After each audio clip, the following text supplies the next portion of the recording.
हाय 2025 के बिहार विधानसभा चुनाव के नतीजों ने विपक्षी पार्टियों के साथ साथ उन समुदायों को भी हैरान कर दिया जो 20 साल से ज्यादा समय से सत्ता में रह रही एनडीए सरकार से तंग आ चुके थे।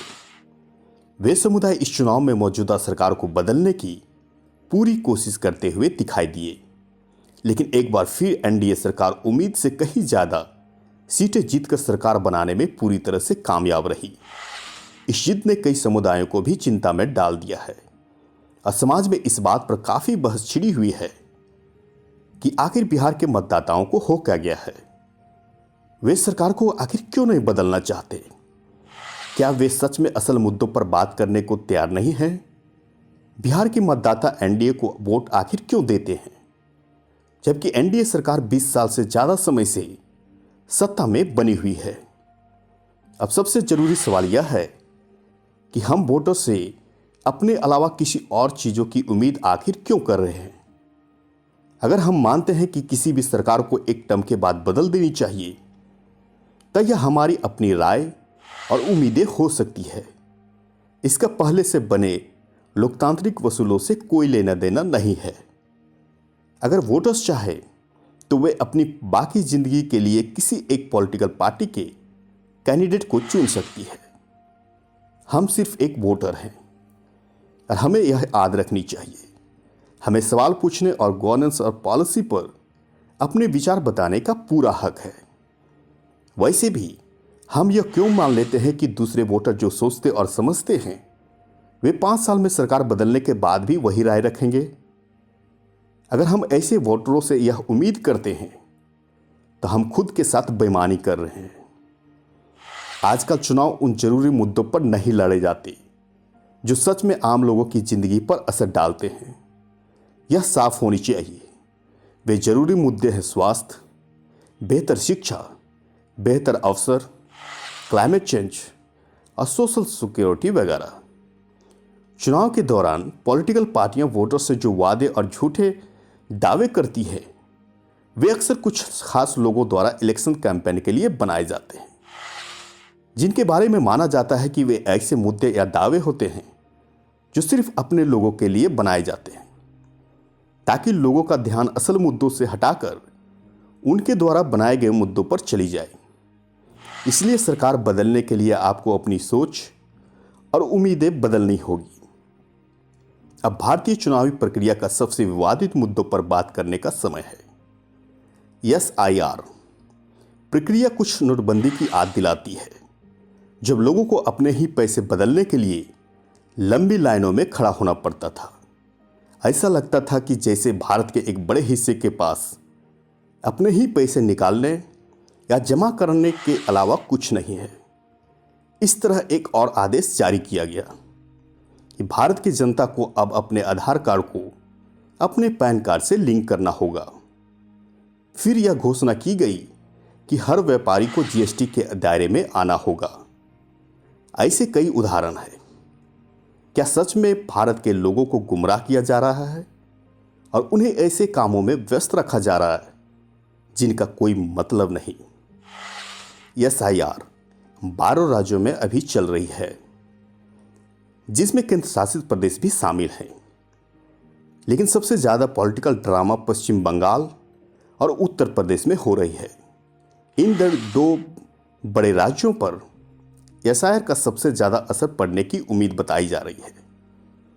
इन दोनों राज्यों में डेमोग्राफिक्स और वोटर सपोर्ट का डिस्ट्रीब्यूशन किसी भी एक राजनीतिक दल के लिए कभी भी एक जैसा नहीं रही है।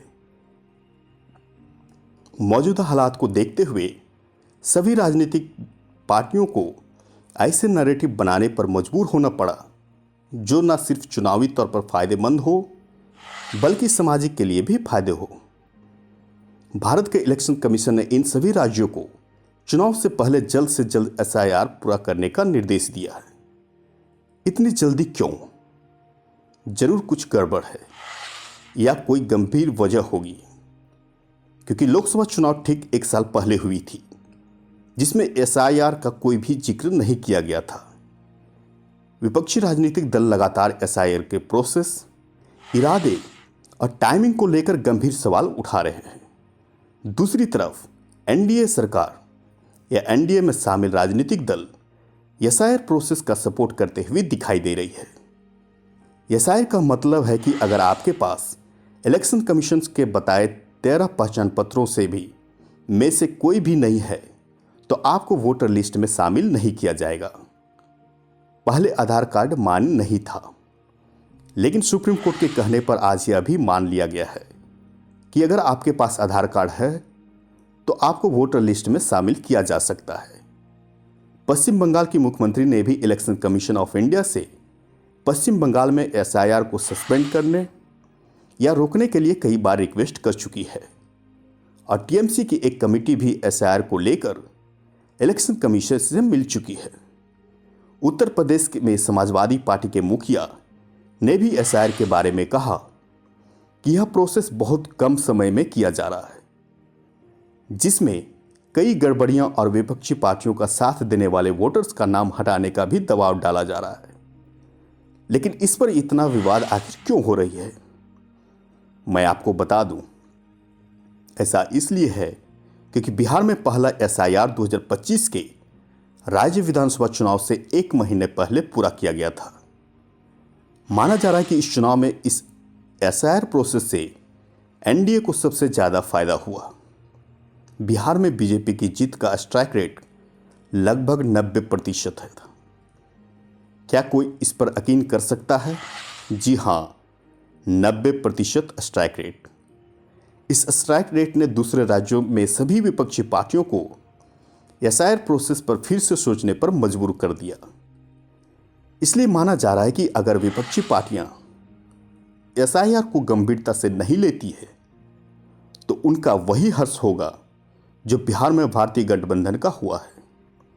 इसलिए एसआईआर प्रोसेस को विपक्षी पार्टियों में यह डर जरूर पैदा कर दिया है कि अगर यह प्रोसेस बिहार की तरह लागू किया गया तो भारत के लगभग हर राज्य में विपक्षी सरकार बनाना मुश्किल ही नहीं बल्कि नामुमकिन हो जाएगी।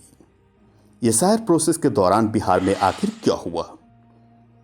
टाइम्स ऑफ इंडिया के मुताबिक 24 जून 2025 तक बिहार में 7.89 करोड़ मतदाता थे। रिवीजन प्रोसेस के दौरान कुल 65 लाख मतदाता हटाए गए और पहला ड्राफ्ट इलेक्टोरल रोल 1 अगस्त को पब्लिश किया गया। इसमें 7.24 करोड़ मतदाता लिस्टेड थे। इसके बाद 3.36 लाख अयोग्य मतदाता हटाए गए और फॉर्म 6 एप्लीकेशंस के जरिए 21.53 लाख योग्य मतदाता जोड़े गए। 30 सितंबर 2025 तक फाइनल इलेक्टोरल रोल में लगभग 7.42 करोड़ मतदाता थे। अकेले पटना में 14 विधानसभा सीटों पर 1.63 लाख मतदाता बढ़े। साथ ही एक रिपोर्ट बताती है कि बिहार राज्य चुनाव 2025 से ठीक पहले बिहार की 243 विधानसभा सीटों पर हर चुनाव क्षेत्र से लगभग 15 से 20 हजार मतदाता हटाए गए। अब सवाल यह है कि 2024 के लोकसभा चुनाव से पहले एसआईआर प्रोसेस क्यों नहीं किया गया? एसआईआर प्रोसेस के बारे में फैसला 2024 के लोकसभा चुनाव के बाद ही आखिर क्यों लिया गया? अगर इतने सारे वोटर्स राज्य के चुनाव में वोट देने के लिए अयोग्य थे तो ये अयोग्य वोटर लोकसभा चुनाव के समय भी मौजूद थे और उन्होंने वोट दिया होगा, तो 2024 के लोकसभा चुनाव में इतनी बड़ी संख्या में अयोग्य वोटर से किस राजनीतिक पार्टी को सबसे ज़्यादा फायदा हुआ है? अगर उस समय लोकसभा चुनाव के किसी भी उम्मीदवार ने इन अयोग्य वोटर के साथ 2024 का लोकसभा चुनाव अगर जीता है तो क्या उनकी उम्मीदवारी कानूनी होगी या गैर कानूनी? ऐसे में अगर एसआईआर के बाद एनडीए या बीजेपी किसी राज्य में चुनाव जीतने में अगर कामयाब हो जाती है तो विपक्षी राजनीतिक पार्टियों के ये दावे कितने सही होंगे कि भारत के मौजूदा चुनाव सिस्टम के तहत राज्यों में बनी सरकार गैर कानूनी है, या जनता द्वारा विपक्ष की राजनीतिक पार्टियों को नकार दिए जाने के बाद ऐसी बेतुकी नैरेटिव बना रही है? अगर एनडीए या बीजेपी किसी राज्य का चुनाव हार जाती है तो इसका मतलब है कि विपक्षी राजनीतिक पार्टियों ने बीजेपी को एसआईआर प्रोसेस में छेड़छाड़ करने से सफलतापूर्वक रोक दिया है। नतीजा चाहे जो भी हो, जिम्मेदारी एसआईआर और चुनाव आयोग की ही होगी। जरा सोचिए कि अगर इन राज्यों में एसआईआर प्रोसेस पूरा हो जाता है और उन राज्यों में सिर्फ बीजेपी या एनडीए ही सरकार बनाने में कामयाब होती है और विपक्षी दलों को कुल सीटों में से 10% से भी कम सीटें मिलती है, तो भारत का इलेक्शन कमीशन अपने एसआईआर प्रोसेस, टाइमिंग और इरादे का बचाव कैसे करेगी? उसके बाद क्या इस प्रोसेस को सिर्फ एक प्रोसेस माना जाएगा जो सिर्फ एनडीए या बीजेपी सरकार को सरकार बनाने में मदद करने के लिए किया गया था? जिस राज्य में बीजेपी एनडीए के पास ऐसा कोई भी सपोर्ट नहीं है जिससे कि वे सरकार बना सके। अगर हम बिहार विधानसभा की चुनाव इलेक्शन देखें और उसके नतीजे पर गौर डालें तो इरादा भी वैसे ही लगती है जैसे मैंने ऊपर बताया है। बाकी सब विपक्षी राजनीतिक दल पर निर्भर करता है कि वे अपने फायदे और मतदाताओं के बीच अपनी भरोसा बनाए रखने के लिए इस प्रोसेस को कितने जिम्मेदार से लेते हैं।